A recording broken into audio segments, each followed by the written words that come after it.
And more, I felt like the noose is tightening around the necks of people who hold a traditional view on sexuality. But then about 2 years ago, I came to realize, no, it's not just tightening around the necks of Christians who hold a biblical view on sexuality. It's also tightening around the necks of anyone who holds traditional views on social justice, life within the womb, the way to salvation, eternal judgment, issues much broader than the gay straight issue or the transgender issue.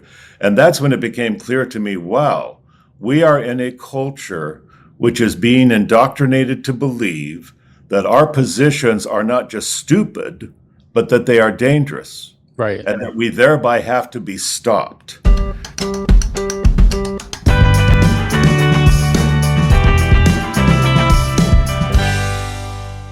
Hey guys, welcome to the Becket Cook Show. I have a very special guest today. He's a friend and he is an author. He's written, I think, 6 books on human sexuality from a Christian perspective. And we're going to discuss his latest book today called Christians in a Cancel Culture, Speaking with Truth and Grace in a Hostile World. Please welcome Joe Dallas. Hey, thank you for having me, Becket. It's good to see you again. Good to see you. So let's start off, Joe, if you don't mind, just kind of, because a lot of people in my audience may not know your story. So could you just kind of give us a brief history of who Joe Dallas is? Yeah, on this kind of thing, I got to say I'm an accidental apologist, Becket. I've been just a little old counselor for the last 34 years. I've had the pleasure of running a biblical counseling ministry to men and women who are dealing with sexual issues. And I began that because I've been one of those people. I spent about 6 years of my life as a young man as both a gay activist and as an apologist for pro-gay theology. So when I was in my 20s, I was very active with a pro-gay church, and I was very committed to promoting the idea that homosexuality is actually biblically condoned and that the Christian population needed to convert to a pro-gay viewpoint based on what I believed were solid theological grounds. Problem was I wasn't fully convinced of what I said I believed, but it was certainly what I wanted to believe.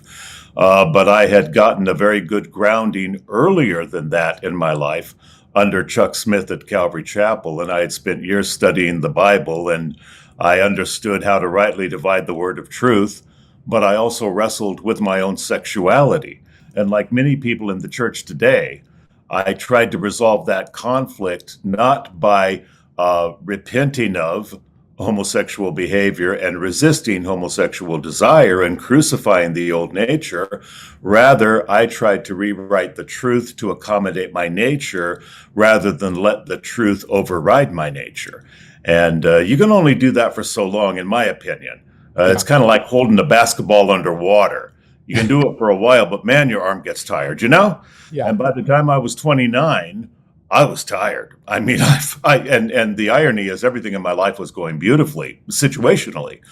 But I felt this nagging, relentless unease that I was outside God's will. And then that unease turned into a conviction. I am outside God's will. And that the conviction turned into a question. Do I care whether or not I'm outside God's will? And if I do I care enough to really submit myself and say, Lord, if I have been wrong, I am willing to face it and to admit it, and I will follow you regardless.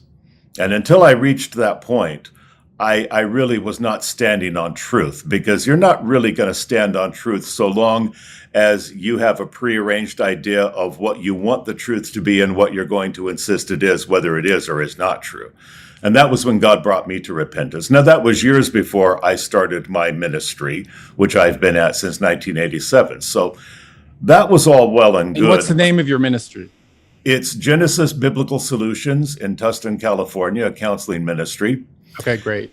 And like I said, I've been at that for a few decades, but over the last decade, and I got to say, especially in the last 5 years or so, more and more I've found that the culture not only does not agree with what I do, And I almost want to say, who cares? I mean, I'm not indifferent, but by the same token, as Christians, we don't judge what's right or wrong by whether or not we're getting cultural approval.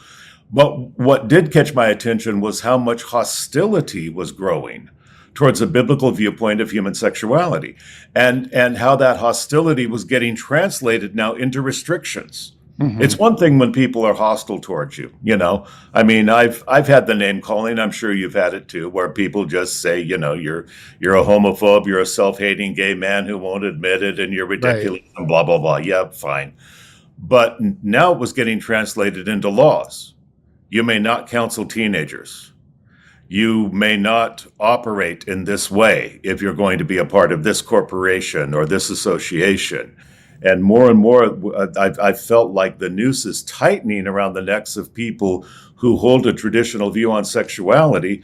But then about 2 years ago, I came to realize, no, it's not just tightening around the necks of Christians who hold a biblical view on sexuality. It's also tightening around the necks of anyone who holds traditional views on social justice, life within the womb, the way to salvation, eternal judgment, issues much broader than the gay straight issue or the transgender issue. And that's when it became clear to me, wow, we are in a culture which is being indoctrinated to believe that our positions are not just stupid, but that they are dangerous, Right. and that we thereby have to be stopped. Now, my feeling is, okay, Jesus said, servant's not above his Lord. Okay, they hated me, they're going to hate you. Don't be surprised. That's not the point. I don't think we need to be running around trying to avoid being opposed or even persecuted. But by the same token, I think we do need to do what we can do to avoid being limited. Because we got a job description, right? Ambassadors for Christ, salt, light, stewards of truth. You know what? I can't do that if I'm muzzled. I can't do that if I allow myself to be limited. Now, I understand, you know, as we speak, there are Christians in Afghanistan who are facing certain death. Okay, I get that. So I'm not going to compare what we're dealing with to severe life-threatening persecution. But by the same token, so long as we are in a nation in which we can vote, we can speak our mind, we can speak our conscience, and we can defend certain liberties that our Constitution guarantees us, I think now is the time to shake off the apathy and the passivity and say, we do need to speak up. I'm not saying let's go fight the culture wars. That's not my point. I do think every believer, though, is commissioned more than ever, Becket, to be an apologist, a defender. And for that reason, I just realized I'm taking a very long-winded way to get to this point. No, I like it. For that reason, I felt strongly enough to write a book about the subject. But that is, in essence, my story. I was a gay-identified man who also tried to identify himself as Christ-following and openly gay, pursuing same-sex relationships. I realized the error. God brought me to repentance. God did a restorative work in my life. He also happened to bring a woman into my life who I fell deeply in love with. Now, I know this is the point where a lot of people say, oh, well, that's the narrative, isn't it? If you repent of homosexuality, then at some point God's going to give you a wife and you're going to live happily ever after. That is not true. And I never sought to get married. I never even sought to experience any kind of change in my sexuality. My whole thing was obedience. I have been disobedient. God help me to now be obedient. Guide me into where you want me to go and what you want me to be. But then as I pursued not only family life, but also my life in the ministry, that's when I realized we're going to have to be, and I mean we, all of us, Yeah. a lot more like Nehemiah's guys who are sitting there on the one hand rebuilding. Good. So they got tools in one hand, but they had to sharpen their weapons as well to fend off the people who were going to try to keep them from the rebuilding that they needed to do. If we're members of the body of Christ, we got a lot of rebuilding to do in the lives of the people who come to the church to be disciples, and we ourselves are needing to be discipled. Well, we can't do that if we can't speak the truth and give the full counsel of God. So that's why I not only began to feel so strongly about the need to be clear and unafraid, but also the need to write a book about that very topic, cancel culture. Yeah, and the thing is that, I mean, the book is so well written, and it's so just organized in a really clear, concise way. And it's so important. This book is so important for Christians to read. I mean, because as you know, I mean, so many Christians are falling for the lies of the culture, as I talk about all the time on my show. Christians are falling. So this book is really good for Christians who are kind of waffling on, you know, the LGBTQ thing, the abortion thing, the progressive Christianity thing, the you know, CRT and transgenderism, like all these issues. The culture is so powerful, and so many Christians and so many churches are caving to the culture. It's just like, and I think you mentioned this in your book. I mentioned it in my book, but we need to be like Shadrach, Meshach, and Abednego, and we're aliens in a foreign land, and they knew what the God's word was, and they knew that if they obeyed God's word, they were going to go into a fiery furnace. Mm-hmm. But they did it anyway because they didn't want to compromise the word of God by one iota. So that's why I think this book is so important, especially for the church.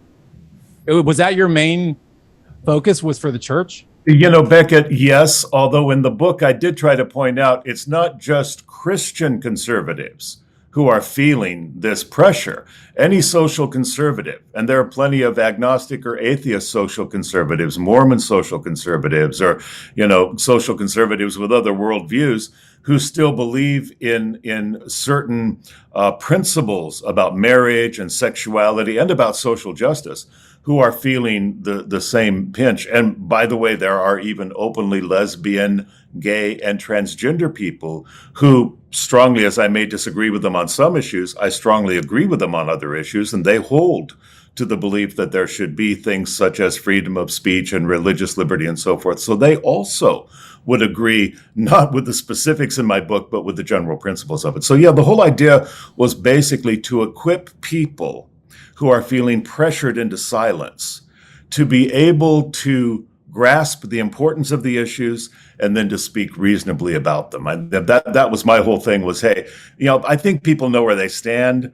I think they're either uncertain whether or not it's appropriate to say where they stand and under what circumstances. And then, of course, what the heck do you say when your back's against the wall and you're feeling the heat? Yeah. So how do we stand as Christians? How do we stand for biblical truth without coming across as angry or weak? Yeah. You know, in the book, I tried to point out the difference between a raver and a caver. Mm-hmm. And, you know, full disclosure, I've been both. I've been a jerk and I've been a wimp. I've done them both. So I got no stones to throw here, okay? But I just got to point out both raving and caving are common problems. Now, the raving issue is when people just are either so angry or they're so hostile to a group or they're so tired of being told you're a homophobe, you're a bigot, you're a racist, you're a sexist, that they want to come out swinging, you know? Mm-hmm. And you know, some people just like to fight. I mean, that's just their nature. They enjoy it. And as a result, they come across not only with the wrong attitude, but they make the wrong statements. You know, it's easy to pull out quotes from 50 years ago and talk about how stupidly, just for example, a lot of Christians spoke on the issue of homosexuality. I mean, there's a long list of remarks that were made by Christian leaders that should not have been made. But I mean, even a few years ago when we had that tragedy at the Pulse nightclub in Florida, and a gunman went in and slaughtered a lot of gay and lesbian customers and their friends and even family members. Becket, I saw on YouTube the pastors, some of the, you know, they were fringe, but there they were, who were saying, well, I'm not going to lose any sleep over that. We got rid of a few sodomites. The world's a better place. Good grief. Okay, that wasn't long ago. So we talk about this stuff like it's all Stone Age. It's not. There is still that hostility out there. So I think that on the one hand, we got to check our own attitude. Do I really want to win people, or do I just want to win my argument with people? Because there's a big difference. Yeah. And I'm working on that one. I'm working hard on it because over the last few years, especially, I've had to admit my attitude is getting more hardened to the point where I don't want to win the souls as much as I want to win the fight. I want to be right, you know? Yeah. Well, that's not what the kingdom of God is made of, right? Yeah. I know, and we have to remember, because I get into that mindset too, because the culture is just so chaotic and insane right now, And unreasonable, by the way. and I get, and unreasonable, and I get it. Sometimes I get into that mindset, and then I have to like backpedal and be like, wait a minute, there but for the grace of God go I. Like, I used to be that guy, and like, what am I doing? I used to be, at gay rallies, and I tried to create a show about gay culture in America, and like celebrating it, and almost sold the show to a production company. Wow. So I just have to remind myself, wait a minute, I used to I used to be in the dark too, and we need to pray for these, we need to pray for the world. We need to pray for these people, because they need Jesus. Basically, everyone needs Jesus is the bottom line. Right. And that's an important point, is what do I really want? Do I really just want to shut people down, or do I want to see them live? And if I can add one quick point, Becket, yeah. When I was with the gay church and was a gay activist, whenever we heard Christians say hateful things about gays, man, we loved it. We loved it. Because all it did was prove our point. See, the church hates us. See, they're all hostile. Ignore what they say. It was just easy for us to use that to discredit the Christian voice. The last thing I think we want to do is make statements that would discredit the Christian voice and the gospel witness. Yeah, exactly. And you write in the book, in Christians in a Cancel Culture, you say, if you breathe, you believe. And what do you mean by that? Yeah, I mean, on the one hand, even as I listen to that, I think, well, duh, thank you, Joe. That was profound. But okay, I know. But even if it's overstating the obvious, let's figure, yeah, you do believe. You have an opinion. You think some things are right. You think some things are wrong. Now, what's the natural thing you want to do when you have an opinion? You want to express it. When you are in a position to express it, it goes through a mental committee. Now, committees can really be a nuisance because they tend to get bogged down in too much detail. So when I run something through my mental committee, like, okay, I'm on the spot, I'm saying a hostile interview or a secular environment, and somebody just asked me a hard question. Oops, the mental committee kicks into gear. Danger, Will Robinson. Are you going to say something that's going to alienate people? Could you lose your career? Will you lose this relationship? What are the ramifications? Are you going to look stupid? Which to me is my greatest nightmare. So, okay, it goes through the committee, and so often the committee hands down the recommendation, shut up, or hedge, or be evasive. Now, there are times we really should shut up, or there are times we should be discreet. There are times we should say, I want to stick to the broader issues, not the specifics. But there are plenty of times when I think clarity is called for. And that's why I say, if you breathe, you believe. If you believe something, at the very least, be committed to clarity about what you believe. Mm-hmm. Because clarity, at the risk of sounding like a bumper sticker, is charity. Clarity is charity. It isn't loving to be vague. One of the things I loved about your testimony was when you talked about how you appreciated the men you met at the coffee shop being honest with you and not doing a bait and switch, just letting you know where they stood, politely, respectfully, but clearly, so you knew what you were dealing with. Jesus was nothing if not clear. Yeah. And by our standards today, man, that guy would have been a lousy infomercial for his own work, wouldn't he? He said, basically, you want to follow me, good for you. Come die. Take up your cross. His PR team would have been fired today. Absolutely. But you know what? Nobody could accuse him of bait and switch. Exactly. So that if you're going to follow him, you're doing it with terms that he encouraged you to consider when he said, count the cost. Yeah. And you also talk about tolerance in your book. And we all know, because I remember back in the 80s and 90s, we all wanted tolerance. We all, as a gay man, I wanted, everyone to tolerate me. But talk about, and I talk about this in my book too, but talk about kind of how the word tolerance has changed its meaning over the last, decades or years. Hey, it did, didn't it? I don't know how you feel about this, Becket. I haven't talked to you about it, but I'm not in any way justifying what I did when I was a pro-gay spokesman, much less when I was involved in homosexuality. But I got to say, I would not have recognized this movement we see today. In my day, we really meant it when we said we want tolerance. I mean, I never thought, I didn't know anybody who thought in terms of let's shut people down if they don't approve of homosexuality. Let's cost people their career, their livelihood. Let's mar them and tar them and feather them. No, that wasn't where we were at all. We really meant it when we said we believe in pluralism. Now, that doesn't mean I was justified in my sin. I was in very serious sin. But as a former gay activist, I don't recognize a lot of the goals and tactics of the current gay rights movement because it is not about tolerance. The word has morphed. Even just a few years ago, you remember all those cute bumper stickers that said coexist. Yeah. Well, forget that, baby. I mean, that is now no longer chic. And I think what it's done is it's evolved into an unreasonable puritanism. And in this unreasonable puritanical mindset, it's like, if people don't conform to our social orthodoxy, they must be shunned. Don't know them, don't have anything to do with them, don't allow them any of the liberties afforded to the rest of us. And this is where you get right into animal farm type thinking, don't you? Of course, all animals are equal, but some animals are more equal than George others. Orwell, by the way, Animal Farm. Yeah. Yes, exactly. Because in Orwell's, and gosh, the man was so prophetic, wasn't he? I mean, Right. What he basically pointed out was the times we are in and the times of totalitarianism, you rarely see tyrants admit that they are tyrants. Tyrants come across as reasonable and say, of course, we're not tyrannical. We are fair. All people have equal rights, but some people are more equal than others. And what we learned, especially last year, Beckett, and I think we are still seeing it, is the belief that normal rules of engagement no longer apply. Right. If people do not fit the social orthodoxy, you don't need to show them respect. You don't need to show them consideration. They don't have the right to free speech or to free enterprise.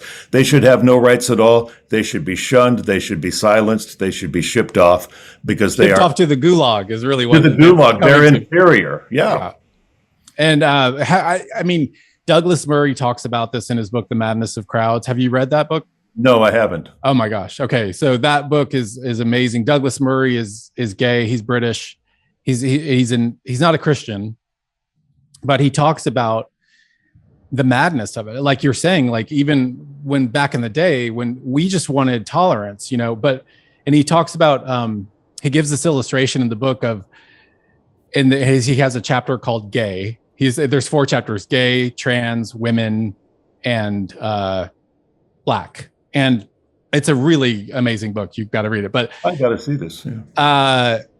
He gives this illustration of the train in terms of the LGBTQ movement. This train finally arrives at the station, right? If the gay marriage is legal, everything's legal under the law, everything's legal. And not only legal, everything's celebrated. So the train finally arrives at the station, but instead of the passengers getting off the train, suddenly the train lurches and it barrels through the train station and destroys everything in its wake. And that's, he talks about the overreach of the gay community. Perfect.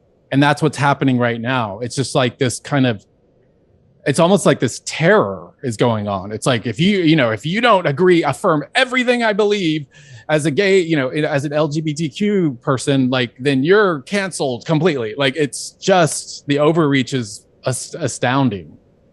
Well, in my book, I tried to point out similarities I see to at least the way Dickens described the extreme times in the French Revolution. Right. When you had a very oppressed people with legitimate grievances who overthrew the tyrants and then ostensibly were going to establish some form of justice and equality, but got absolutely drunk with power and became obsessed with retribution. And not only obsessed with retribution, obsessed with some kind of a social purity by which you had to walk and talk in lockstep with the revolution. And if you didn't, to the guillotine with you. Yeah. And I think that it appeals to something, really our worst nature, our desire to overpower each other and to control other human beings. I think this kind of thinking appeals to it, which I think is one of the reasons so many people are susceptible to cancel culture madness, is because it gives people an opportunity to at least tell themselves they are virtuous, they are in the right, they are fighting the oppressor, they're fighting for the oppressed. let's go. And with all of that, they jump on a bandwagon without even examining whether or not it's a legitimate bandwagon. Yeah, I mean, I think about that all the time. I think about the French Revolution a lot because the Jacobins and Robespierre, they wanted to change the political landscape in France, but they ended up not only guillotining thousands and thousands of people, but they themselves were a lot of the Jacobins were guillotined, and Robespierre was guillotined. Right. And it just was like a bloody mess, literally. And I feel like we're kind of in that state right now in this culture where it's like people like I feel like if people could, they would just guillotine you. I mean, if it was legal or it was sanctioned in some way, they would guillotine you. You know what? I used to think that kind of thinking was absurd, Becket, up until maybe a decade ago. But what have we seen in history if not the fact that once you start marginalizing a group and removing its basic rights and teaching the public that group is dangerous and unacceptable, should you really be surprised when people start killing the members of that group? Now, again, are we going to basically say our primary goal is to avoid being persecuted? No, but there is no honor in being persecuted if you could do something to prevent the persecution. If there's a legitimate way to keep a just approach to a society, and you have failed to avail yourself of that way, then I don't think there's honor in your persecution, because it's kind of like a self-induced martyrdom. That's no martyrdom at all, to my thinking. Right. And you talk about, there's a chapter called Why the Hostility. And in the very beginning, you say, a virus like cancel culture needs someone to infect, and those with an already weakened immune system will be its first targets, which raises the question of the infected. Who are they and what made them susceptible? Can you talk about that? There's 3 points I tried to make about that, Becket. There are those who are operating out of convenience, and those who are operating out of conscience, and there are those who are operating out of conviction. The convenience factor comes into play when Christianity collides with a social or a political agenda. And that happens. I mean, we saw that happen when Jesus was in earthly form, and we've seen it in church history ever since then.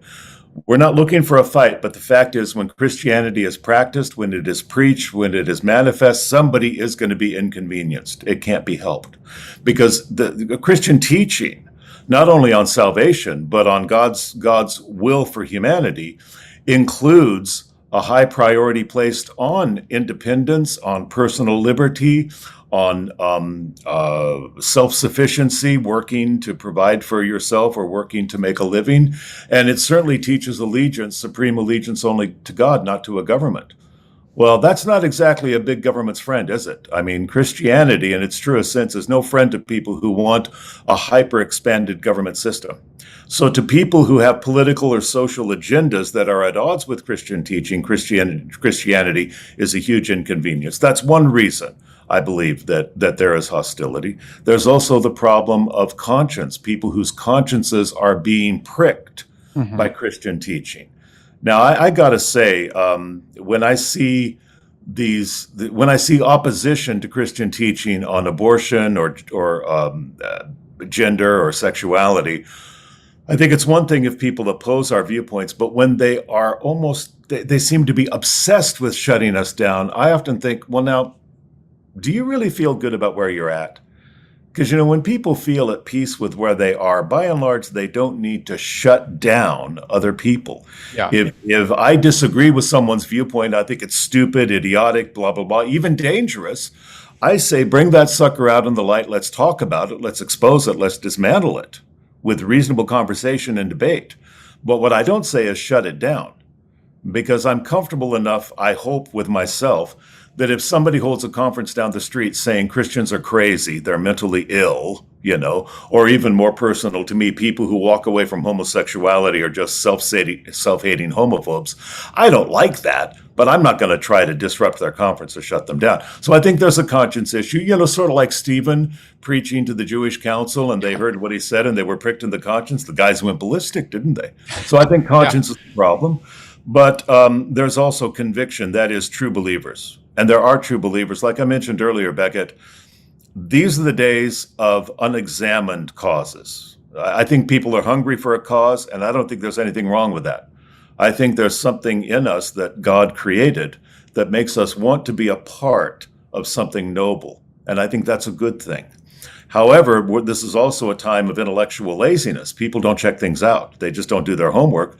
So if you wave a cause in front of people and say, here's the villain, here are the victims, go get them, a lot of people go, okay, I'm in, Yeah. without even examining whether or not the claims you're making are true, whether or not the accusations have any merit. They're just so anxious to be part of a cause. This is why I think movements that are extreme, like the Black Lives Matter movement or Antifa, or even a lot of the movements involved with the woke generation, with cancel culture, they're pretty extreme, but they appeal to people's sense of, I want the adventure of fighting for the right. The right cause, not the political right. And I think that because today we don't have as many overt causes to fight as, say, like when I was a boy, there was the civil rights movement. Man, now there's an honorable bandwagon you could have jumped on, or certainly the French underground or the European underground during the Holocaust. That's a noble cause. Well, I think people are hungry for that, so they will call a cause noble, even if it's not, just for the sake of telling themselves, I'm part of something great.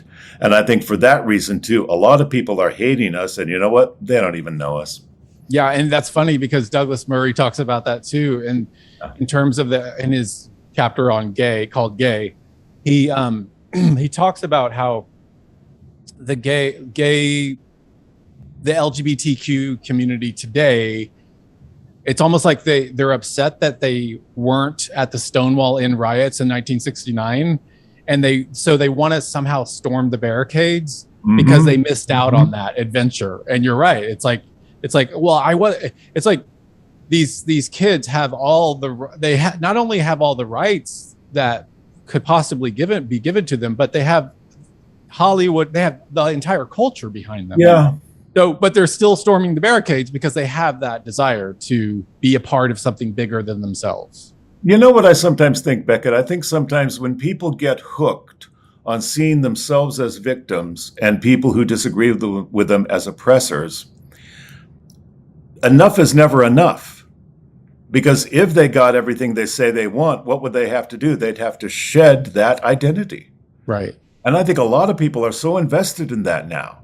And it's not just a gay issue. I mean, that's an issue that goes to so many different subgroups and identity groups. But I really think for a lot of people, it'd be like heaven would be hell. Because everything would be just, everything would be equitable, and I would no longer have an identity that I cling to. So I will make up an injustice where it doesn't exist so that I can keep fighting injustice. Even if it makes me into a Don Quixote tilting at the windmills, I'm going to fight. Yes, you're quixotic.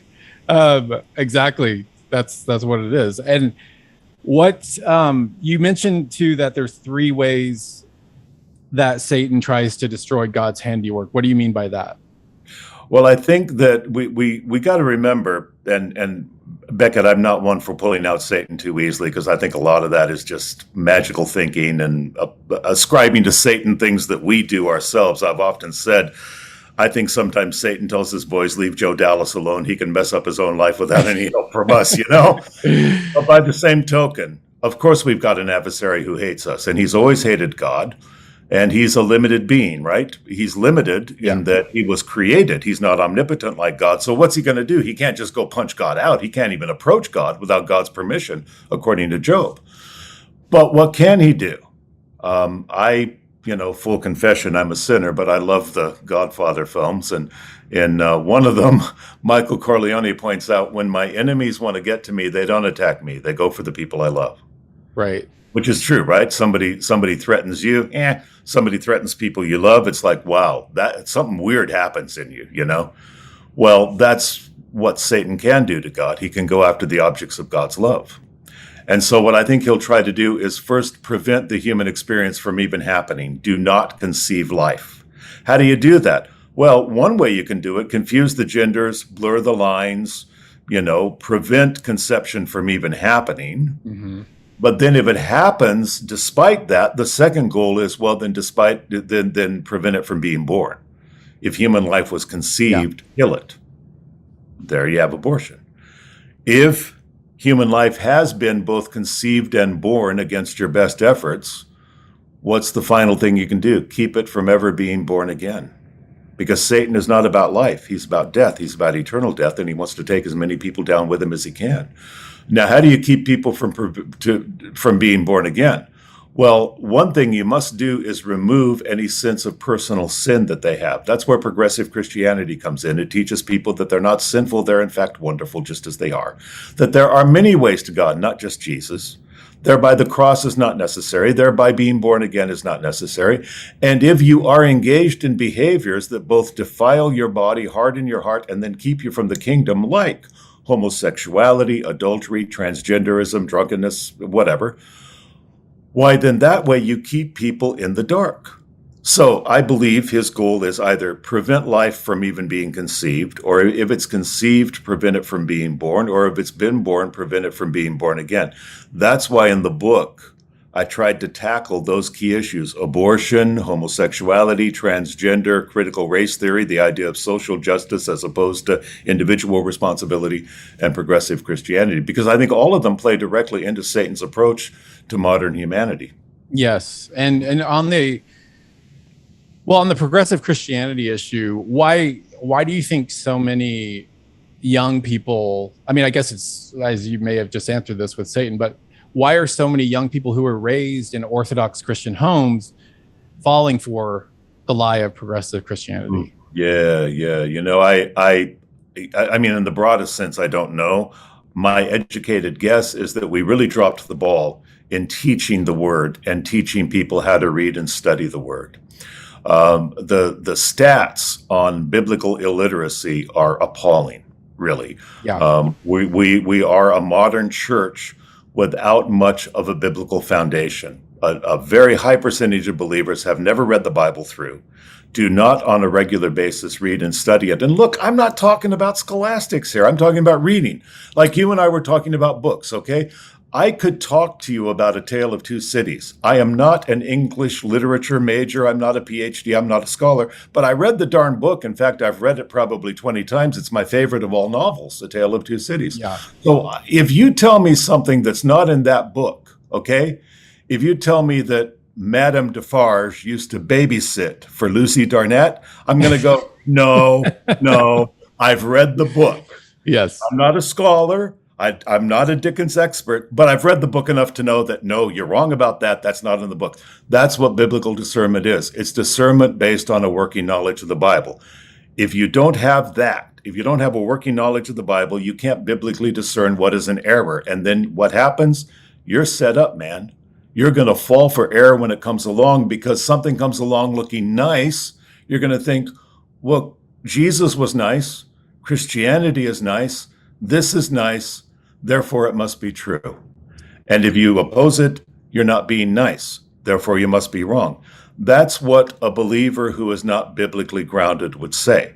And, you know, you brought up the immune system earlier, Becket. I feel strongly about this, having seen firsthand what AIDS does to people. Mm-hmm. The terrible thing about AIDS is it makes you susceptible to diseases you would not otherwise be susceptible to, because you got a healthy immune system. But when the immune system is broken down, diseases that would otherwise bounce off you, now they take over and they can kill you. The same is true of error. Why are so many young people jumping onto doctrinal error? Why are so many believers falling for prevalent cultural errors that are masquerading as Christianity? They're not well grounded biblically. They haven't studied the Bible on their own. Thereby, they cannot discern truth from a biblical perspective. Their immune system is broken down. They're susceptible. There you go. Yeah. And you mentioned abortion, and you talk about, in the book, you really get into, you break it down in such a great way, but just give us a couple examples of what the pro-choice movement tries to convince us of and what the reality is. Just kind of give us a couple examples of that. Good. I think that the pro-choice movement is about deflection. When we talk about abortion, pro-choice apologists rarely will talk to you about abortion. What they will talk to you about is a woman's right to choose. They will talk to you about how misogynistic it is to oppose that. They will talk to you about the tragedy of back alley abortions. They will talk to you about the freedoms that women should have over their own bodies. Now, what have they just done? They have deflected the talk from the issue. The issue is not should women be respected, should they have the right in most areas of life to choose, should they have autonomy. Everybody's on the same page about that, or we should be if we're not. But the question remains, when an abortion occurs, has a life been taken? That's what they don't want to talk about. And I think on this point, Becket, science is actually making it easier to logically be pro-choice. I mean, it's darned hard when Or you to see be pro-life. a You mean to go, to be pro-life, right? I mean, pro-life, excuse me. Yeah, you heard it here first. Joe Dallas has gone to the dark side. Sorry. No, to be pro-life, because it's hard to look at a sonogram and not think, yeah, that's a life, which I think is exactly why so many women who are pregnant change their minds about abortion when they see the child inside. Yeah, and you on the issue of homosexuality on page 99, and you kind of break this down too in such a great way. And just give us a couple, because in the keep it going section, you say the following are some of the questions or arguments you're likely to hear when discussing homosexuality, along with some suggested points for keeping the discussion going. And can you just make a couple, like, for example, one of them is like, I was born gay, so God made me that way, and God doesn't make mistakes. Like, what's your response to that? Well, that's a common argument, and it's an understandable one because most people who identify as gay felt that way from early in life. I know I sure did, Becket. Yeah, me too. And I also know it was involuntary. I never chose to be attracted to the same sex. I discovered I was attracted to the same sex. Big difference. So it would have been easy for me to believe I was born that way. I get it. However, the argument is based on a falsehood, and then it's based on a presumption. The falsehood is that it's been proven that people are born gay. It hasn't. I mean, as we speak, there is no definitive proof that people are born homosexual, despite some pretty valiant efforts over the last couple of decades to prove that they are. And I think both sides have been wrong on this point, Becket. I think that the pro-gay side or the gay affirming side has said if we can prove that gay people are born that way, that will legitimize it. And the traditional side has said if we can prove people are not born gay, then that will prove that it's not right. Well, neither side is correct on that point. We are a fallen race. Right. So what I said in the book is we are all created by God.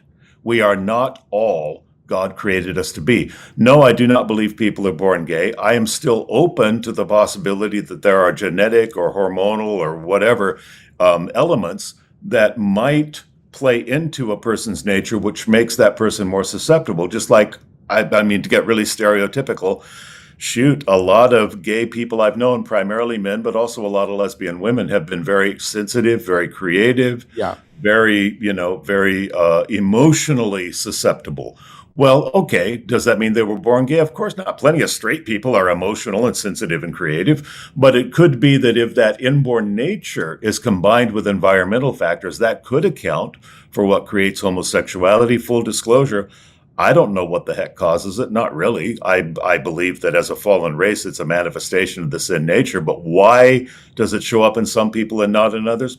I still don't know. I think this side of heaven, I don't think anybody's going to be able to say with integrity they know why in every case someone is attracted to the same sex. But my big question is, if something is inborn, does that settle the argument? No, it does not. We're a fallen race.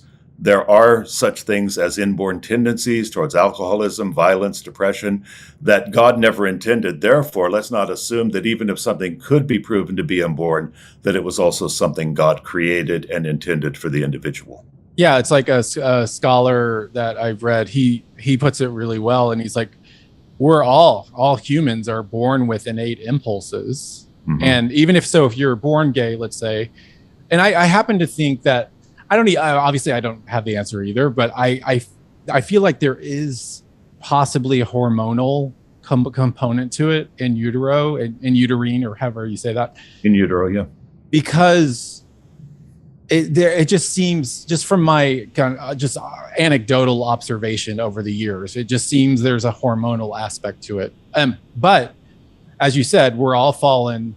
Our genetic coding is fallen. Our hormones are fallen, and and the scholar says, even heterosexual men are born with innate impulses to have sex with as many women as they can, but Right. we're not. That doesn't mean we should do that, so yeah, I think that whether you're born gay or not, it's a moot point. I talk about this in my book too. It's a moot point because we're fallen to the core, including our genetic coding, including our hormones, everything else. Right. I used to laugh about this, but actually, in light of what you just said, I think it's more relevant than ever. Time magazine ran a cover story about 20 years ago that said adultery may be in our genes, that men may be genetically wired towards adultery. And you know what? That may be right. But the question is, so what are we going to do? Legitimize polygamy because men are genetically wired that way? Of course not. Right. And then in the chapter 2, when you talk about homosexuality, you get into gay weddings. Because this is a question I get all the time. Should I go to my son's gay wedding? Should I go to my niece's gay wedding? Like, what's the answer to that? Because it's hard to really give a good answer. I've got a simple belief, but man, the emotions are complicated, so I don't say this easily. I do. First of all, let me qualify this. I think there are some issues that are doctrinally crystal clear, and we need to be adamant about them. And then there are some that seem to be more a matter of conscience. And two of the commonest ones I hear are, should I go to a same-sex wedding? Or if I have a trans friend who says, I was born Bill, but I want you to call me Mary, should we call that person Mary? In my opinion, this is just me now. Yeah. I think these are conscience issues. And I think there's room for disagreement, and I'm not going to make either one of them a hill to die on. That said, I could not in good conscience go to a same-sex wedding ceremony regardless. And the reason I couldn't is because of the way I view a wedding ceremony. I do not believe it's a social event. I do not believe it's just a social event. Right. If a gay friend of mine has a birthday party, I'm there with a present. If a lesbian friend of mine graduates from the university, I'm there saying, congratulations, let's party. I mean, that's wonderful. But a wedding, I believe, is something you attend as a statement of celebration and confirmation. And I believe if I cannot say, I bless this union, I don't believe I have any business being there. Now, that's no different than if a Christian friend of mine dumped his wife for a younger model and goes and marries her and asks me to come. I couldn't. Right. For the same reason I couldn't go to a same-sex wedding. I could not in good conscience say, by my presence here, I bless this union. And I believe at that ceremony, if you cannot say that, you shouldn't be there. Can I quickly tell a personal story on this? Way back in 1987, I married my wife, Renee. Now, I had some gay friends, very few by that time, but I did have some. And two of them were a male couple I'd known for years, really wonderful guys. We had a close bond. I wanted them to be there. They disagreed with me. We had talked it all out. They had met Renee. We all liked each other. We'd even gone out to dinner together. No big deal. We had different positions on it, but I wanted them there. They called me. Now, remember, Becket, this was 1987, 34 years ago. My gay friend called me and said, hey, Dawn and I can't be there. We love you, Joe. We respect you. We love Renee. She's wonderful, and we hope you have a happy life. But we see you as a gay man. We don't believe a gay man should ever marry a woman. We couldn't go to your wedding and say that we in good conscience celebrate what you're doing. As much as we love you, please don't cut us off. But that's where we stand. Wow. Holy cow, Becket, I think they knew something a lot of believers today still don't know. That wedding ceremony is a sacred event. If you can't say you believe in it, in my opinion, you just shouldn't be there.